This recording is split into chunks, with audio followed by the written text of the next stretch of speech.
لا إله إلا الله لا إله إلا الله لا إله إلا الله محمد رسول الله أبدأ باسم الواحد حمدا له بالعابد صلى على محمد والآل وسلام الله أدعوك يا مولا لنا بأهل بدر بدرنا محمد نبينا صل عليه يا الله. السلام عليكم ورحمة الله تعالى وبركاته. الحمد لله رب العالمين. الصلاة والسلام على خاتم النبيين وعلى آله الطيبين وأصحابه الطاهرين والمسلمين والمؤمنين كلهم أجمعين أما بعد. أعوذ بالله من الشيطان الرجيم. بسم الله الرحمن الرحيم. إنا أعطيناك الكوثر فصل لربك وانحر إن شانئك هو الأبتر.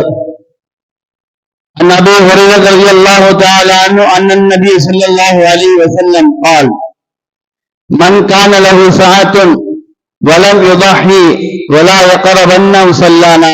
رواه ابن ماجه.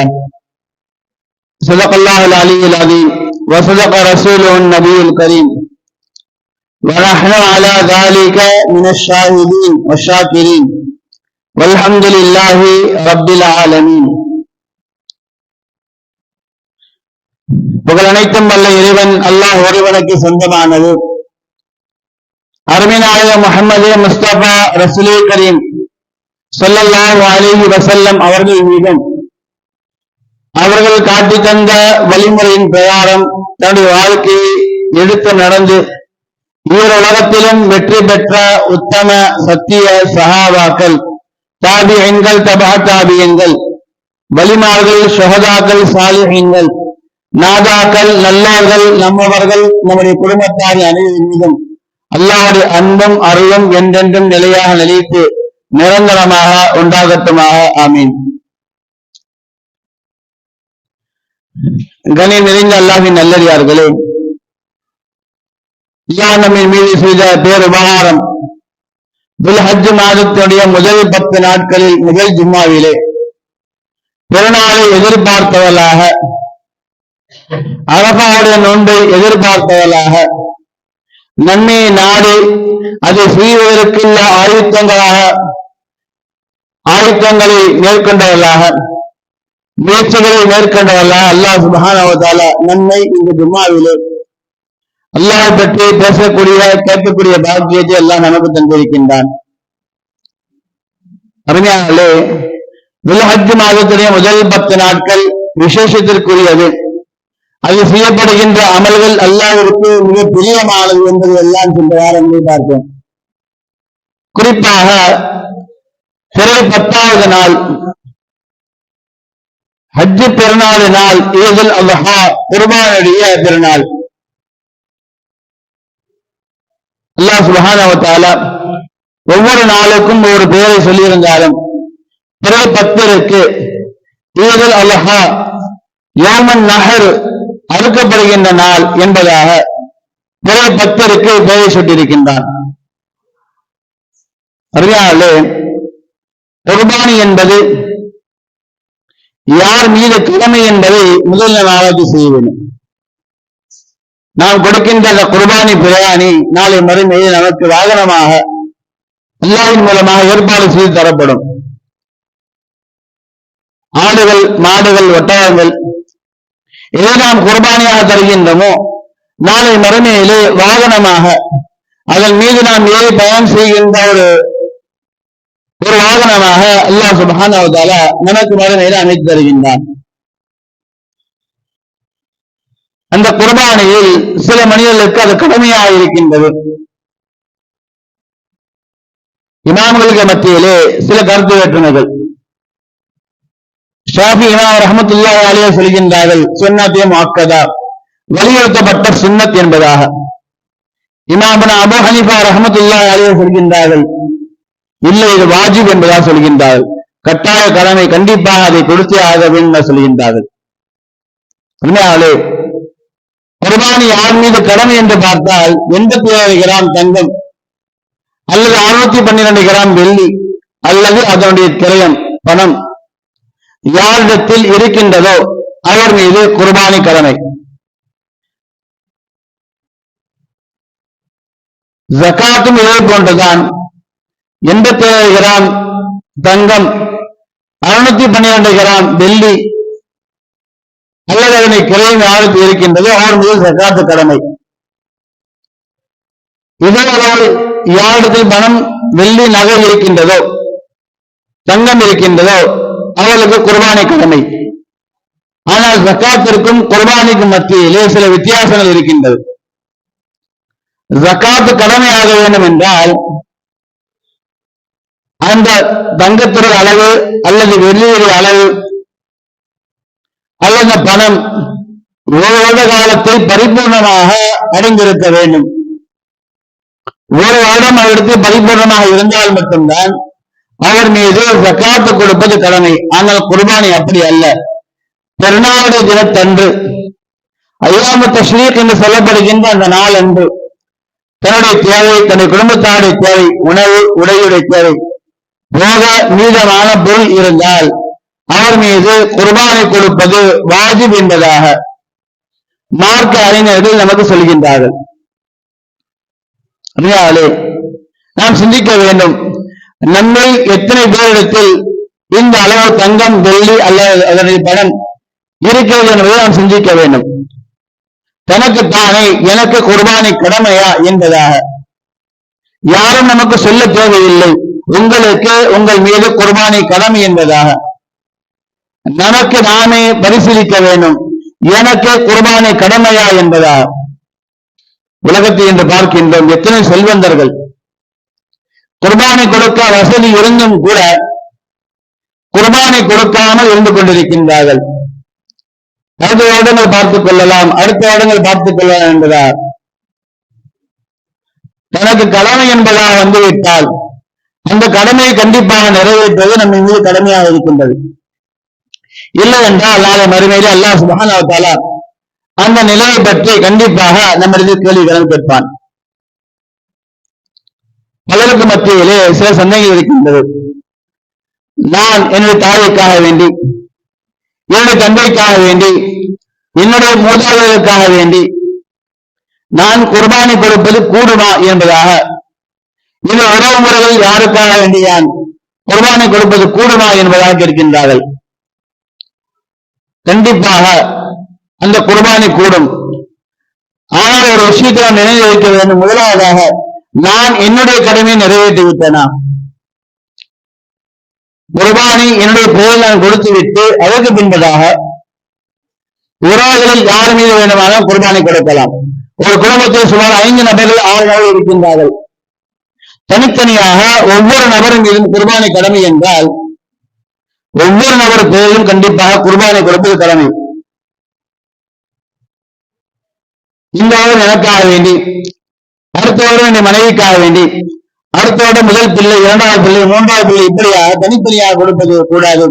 ஒவ்வொரு வருடமும் யார் மீது எல்லாம் கடமையா, குடும்பத்தில் எத்தனைவர்கள் மீது எல்லாம் கடமையா இருக்கின்றது. சில ஆண்கள் தன்னுடைய மகளுடைய திக்காவுக்காக வேண்டி தங்க நகைகளை சேர்த்து வைப்பார்கள், பணங்காசுகளை சேர்த்து வைப்பார்கள். இது அந்த பிள்ளைയുടെ ஹக்காக இருக்கும். அப்பொழுது அந்த பிள்ளையின் மீது அந்த குர்பானை கடமை. மகனுக்காக வேண்டிய இடத்தை வாங்கி போட்டு இருப்பார்கள். அந்த இடத்தினுடைய மதிப்பு பெரிதாக இருக்கும். அப்பொழுது தனியாக அந்த மகன் மீது குர்பானை கடமை. மனைவிக்கு சில செல்வங்களை வாங்கி தந்திருப்பார்கள். அந்த தங்க நகைகள் அந்த சக்காத்துடைய அளவு 87 கிராமை தொட்டு இருக்கும். அப்பொழுது மனைவி தனியாக கடமை. இப்படியாக பார்த்தால் குடும்பத்தில் எத்தனை நபர்கள் மீது கடமையாகின்றதோ அத்தனை நபர்களை தொட்டும் தனித்தனியாக குர்பானை கொடுப்பது அவசியம். இந்த என்னுடைய ஹக்கில் கொடுத்து விடலாம், நாளை என்னுடைய மனைவியுடைய ஹக்கில் கொடுத்து விடலாம், அடுத்த வருடம் மகன்களுடைய ஹக்கில் கொடுத்து விடலாம், அதுக்கு அடுத்த வருடமாக மகள்களுடைய ஹக்கில் கொடுத்துவிடலாம் என்பதாக நினைக்கக்கூடாது. எந்தோடும் எல்லாம் யார் மீது எல்லாம் கடமையாகின்றது, எல்லாரோடும் எல்லாரும் மீதும் கடமையாக இருக்கின்ற குர்பானை கொடுப்பது. நம்முடைய ஹக்கை நிறைவேற்றிவிட்டு மீதமாக இருந்தால் தான் விரும்பிய அடிப்படையில் தன்னுடைய மூதாதைகளுக்கு, தாய்க்கோ தந்தைக்கோ அல்லது பாட்டனுக்கோ முப்பாட்டனுக்கோ அல்லது சொந்த மந்தங்களில் யாருக்கு வேணுமானாலும் நாம் குர்பானை கொடுப்பது ஜாயிஸாக இருக்கின்றது. அல்லது குர்பானை கொடுப்பது நம்ம மீது கடமை இல்லை, நான் முயற்சி செய்து என்னுடைய இறந்துவிட்ட தாய்க்கோ தந்தைக்கோ குர்பானை கொடுக்க ஆசைப்படுகின்றேன் என்றாலும் கூட கூடும். ஆனால் என் மீது கடமை இருக்க என்னுடைய கடமையை நான் நிறைவேற்றி விடாமல் என்னுடைய மூதாதைகளுக்காண்டி குர்பானை கொடுப்பது கண்டிப்பாக கூடாது. என்னுடைய ஹக்கு கண்டிப்பாக நான் நிறைவேற்றுவேன் என்றால் மார்க்கம் நமக்கு கற்றுத் தருகின்றது. அருமையாளே, கூட்டு குர்பானி பலரும் இதில் கவனக்குறைவாக இருந்து கொண்டிருக்கின்றோம். யாரொருவர் எங்கிருந்து போன் செய்கின்றார், ஒரு பங்கினோட விலை இதுவாக இருக்கின்றார் சொல்கின்றார், நாம் ஆராய்ச்சி செய்கின்றோம் எங்கு குறைவாக இருக்கின்றார். நாம் கொடுக்கக்கூடிய குர்பானையிலே எந்த இடத்தில் யார் குறைவான விலையில் குர்பானை தருகின்றார் என்பதாக யோசிக்கின்றோம். எங்கு குறைவாக கொடுக்கப்படுகின்றதோ அங்கு செல்கின்றோம். அங்கு மாடு அறுக்கப்பட்டதா, ஒட்டகம் அறுக்கப்பட்டதா இல்லையா என்பதாக கூட தெரியாது. அல்லது எப்படிப்பட்ட ஒட்டகம் அறுக்கப்பட்டது, எப்படிப்பட்ட மாடு அறுக்கப்பட்டது என்பதாக கூட தெரியாது. எந்த நேரத்தில் அறுக்கப்பட்டது என்பதாக கூட தெரியாது. குர்பானை கொடுக்கக்கூடிய விஷயத்திலே நாம் சில விஷயங்களை கண்டிப்பாக கவனித்தாக வேண்டும். நமக்காக வேண்டி கூட்டு குர்பானை சேரக்கூடிய நேரத்திலே எந்த பிராணி அறுக்கப்படுகின்றது என்பதாக நாம் கவனம் செலுத்த வேண்டும். இரண்டாவது சொல்கின்றார்கள், நமக்காக கொடுக்கப்பட்டதா என்பதை அறிய வேண்டும். காசு கொடுத்து விட்டோம், கரை வந்து விட்டது, நம்முடைய பங்கு வந்து விட்டது, எல்லாம் பாதுகாக்க வேண்டும். பல இடங்களில் பெயர் பெறுவதற்கு முன்பதாக கரை நம்மிடத்தில் வந்திருக்கின்றது. பங்குகளை சேருகின்றோம், யாருடைய பெயர் நாம் கொடுக்க வேண்டும் என்று சொல்லவில்லை, பணங்காசுகள் மட்டும் கொடுத்து விட்டோம். பெயரை குறிப்பிடுவதற்கு முன்பதாக நம்முடைய வீரர்கள் பெயர்கின்றது, அதற்கு பின்பதாக பெயர் இருக்கின்றார்கள். கொடுக்கின்ற குர்பானை நமக்காக வேண்டியது கொடுக்கப்பட்டதா என்பதை நாம் கண்டிப்பாக அறிந்திருக்க வேண்டும். யாருக்கோ கொடுக்கப்பட்ட அந்த குர்பானை பங்கை நம்முடைய ஹக்காக பல இடங்களில் நமக்கு கொடுக்கப்படுகின்றது. எங்க கொடுத்தும் யாரோ செய்தார்கள் என்பதாக இருக்கக்கூடாது. நம்முடைய கண்களுக்கு முன்பதாக நடக்க வேண்டும் குறைந்தபட்சமாக. அல்லது நாம் அதை அறிந்திருக்க வேண்டும், எனக்காக வேண்டி கொடுக்கப்பட்டு விட்டது என்பதாக உறுதியாக அறிந்திருக்க வேண்டும். அதே போன்ற கூட்டு குர்பானையிலே எத்தனை நபர்கள் பங்கு செல்கின்றார்கள், ஒரு மாட்டிலே 7 நபர்கள் அல்லது 5 நபர்கள் 3 நபர்கள் எத்தனை நபர்கள் என்றாலும் சேரட்டும், எல்லாரோட நியத்தும் குர்பானியாக கண்டிப்பாக இபாதத்தாக இருக்க வேண்டும். அது ஹக்கீக்காகவும் இருக்கலாம், குர்பானியாக இருக்கலாம். அதற்கு போக மேல் மிச்சமாக ஒரு மாட்டில் 7 பங்கு 5 பங்கு குர்பானியாக அல்லது 6 பங்குகள் குர்பானியாக ஒரு பங்குக்கு நபர் சேரவில்லை, அந்த கரியை நாம் விட்டு விடலாம் என்பதா எண்ணி விட்டுவிட்டால் மீதம் உண்டான நபர்களுக்கு குர்பானி ஹக்கு கூடாது. அந்த நபருடைய பெயரில் குர்பானி நிறைவேறாது என்பதாக மார்க்கம் சொல்கின்றது. 7 நபர்கள் நியத்தும் முழுமையாக குர்பானி என்ற நியத்தோடு இருக்க வேண்டும். ஒரு விவாதத்தாக இருந்தால் மட்டும்தான் நாம் கொடுக்கின்ற அந்த குர்பானி நம்மிடத்திலே கண்டிப்பாக நிறைவேறும். இந்த விஷயம் கண்டிப்பாக கவனிக்க வேண்டும். குர்பானிய பங்கிலே நம்முடைய ஹக்கை நாம் எடுத்துக்கொண்டு ஏழை எளிய மக்களாக பார்த்து நாம் கொடுக்க வேண்டும். எத்தனையோ மக்கள் சிரமப்படுகின்றார்கள், கஷ்டப்படுகின்றார்கள். அந்த குர்பானிய கறியை நாம் வாங்கி முடிந்தால் நாமே நம்முடைய கரங்களால் அறுத்து எந்த கூட்டு குர்பானை செய்யப்படுகின்றதோ அந்த இடத்துக்கு நேராக சென்று நம்முடைய பிராணை அறுக்கப்படுகின்ற நேரத்தில் நாம பார்த்து நம்முடைய ஹக்கை நாம் அங்கிருந்து சில நேரங்கள் மணி நேரங்கள் செலவழித்து இப்பொழுதெல்லாம் அறிவிப்படுகின்றது. உங்களுடைய இறைச்சி வெளிமாநிலங்களுக்கு பகிரப்படுகின்றார், நல்ல விஷயம்தான். ஆனாலும் கூட நம்முடைய பெயரில் கொடுக்கப்பட்டதா இல்லையா என்பதாக கூட நாம் அது தகவல் தெரிவிக்க கிடையாது. எதோ கொடுத்தோம், அன்றைய நாளில் பணம் கொடுத்தோம், குறைவான பணம் அதுதான், நாம் கொடுத்து விட்டோம், அதோடு நம்முடைய கடமை முடிஞ்சிட்டு நான் நினைத்துக் கொண்டிருக்கின்றோம். அறிஞாலயம் போன் செய்து விசாரிக்க வேண்டும். என்னுடைய ஹக்கு நிறைவேற்றப்பட்டு விட்டதா, என்னுடைய குர்பானை கொடுக்கப்பட்டு விட்டதா என்பதை விசாரிக்கின்றோம் என்று பார்த்தால் கண்டிப்பாக இல்லை என்றால் சொல்ல வேண்டும். நாம் எந்த பணம் செலுத்துகின்றோமோ அதற்கு பின்பதாக யாரிடத்தில் பணம் கொடுத்தோமோ அது விஷயமாக நாம் எந்த ஒரு செய்தியும் தெரிந்து கொள்வது கிடையாது. கூட்டு குர்பானி யாருக்கு சேர்ந்தாலும் சரி, எங்க சேர்ந்தாலும் சரி, நாம் அந்த பிராணியை பார்ப்பது சிறந்தது. அறுக்கக்கூடிய இடத்திற்கு செல்வது சிறந்தது. முடிந்தால் நாமே நம்முடைய கரங்களால் அறுப்பது சிறந்தது. அறுப்பதற்கு பின்பதாக சில மணி நேரங்கள் செலவழித்து தியாகம் செய்து வேற பிறநாள் அன்று எனக்கு அதிகமான வேலைகள் இருக்கின்றது, இதெல்லாம் பார்ப்பதற்கு நேரம் இல்லை என்று நினைக்கக்கூடாது. குர்பானி என்பது தியாகம். நேரங்களை செலவழிக்க வேண்டும். நம்முடைய முயற்சியை நாம் அதில் காட்ட வேண்டும்.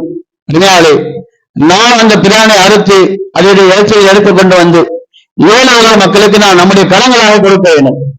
சில பேர் இருக்கின்றார்கள், பணக்காசு எல்லாம் பெரிய விஷயம் அல்ல, எவ்வளவு வேண்டுமானாலும் தருகின்றேன், ஆனால் என்னுடைய பங்கை அங்கே யாருக்காக கொடுத்து விடுங்கள் சொல்கின்றார்கள்.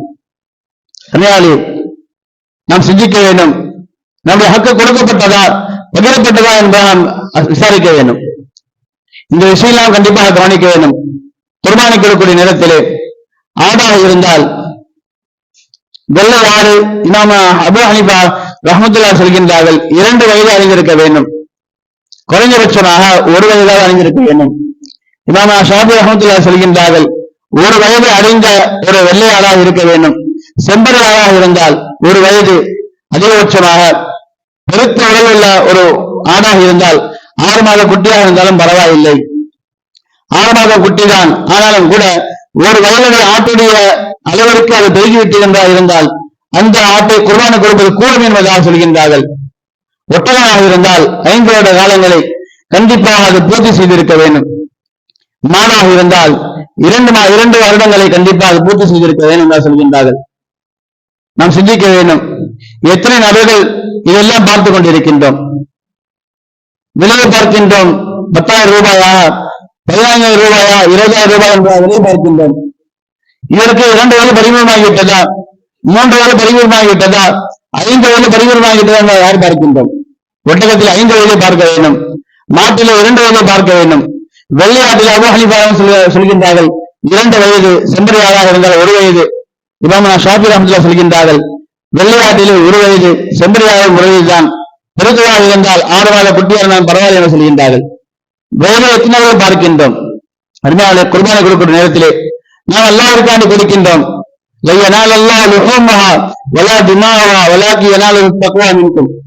அல்லாஹ் சொல்லக்கூடிய வார்த்தை குர்பானி கொடுப்பதன் மூலமாக குர்பானி இறைச்சியோ அதை இரத்தமோ அல்லாஹ் சென்றது கிடையாது, உங்களுடைய தக்குவாதான். ஆனால் இன்று நாம் குர்பானி கொடுக்கின்றோம். எத்தனை நபர்கள் உள்ளத்தில் தக்குவா இருக்கின்றோம் சிந்திக்க வேண்டும். நாம் கடமை நிறைவேற்றுகின்றோமே, அந்த கடமையை சரியாக நிறைவேற்றுகின்றோமா என்பதை நாம் சிந்திக்க வேண்டும். அருமையாளே, நாம் குர்பானி கொடுக்கின்றோம், அந்த குர்பானி சரியானது இருக்க வேண்டும் என்றால் இந்தந்த விஷயங்களை கண்டிப்பாக நாம் நிறைவேற்ற வேண்டும். இன்னும் முக்கியமான ஒரு விஷயம், பெருநாள் வந்துவிட்டால் எல்லா பள்ளிவாசல்களும் எல்லா ஈடுபாடு மைதானங்களும் நிரம்பி வழியும். தொழாத நபர்கள் எல்லாம் அன்று தொழ வருவார்கள். தொழுவை காட்டிலும் ஒரு முக்கியமான அமல் என்று பார்ப்பதனால் அது அந்த நாளில் கொடுக்கப்படுகின்ற அந்த குர்பானியாக இருக்கின்றது. அருமநாயகம் ஸல்லல்லாஹு சொல்கின்றார்கள், மன் ஸஹத லிஅய்யுஹிய வலம் யுஹி, குர்பானை கொடுக்க வசதி இருக்கின்றது, அவருக்கு குர்பானி அவர் மீது வாஜிபாக இருக்கின்றது, ஆனால் அவர் குர்பானை கொடுக்கவில்லை. ஜகாத்துடைய அளவிற்கு அவருக்கு பணம் இருக்கின்றது.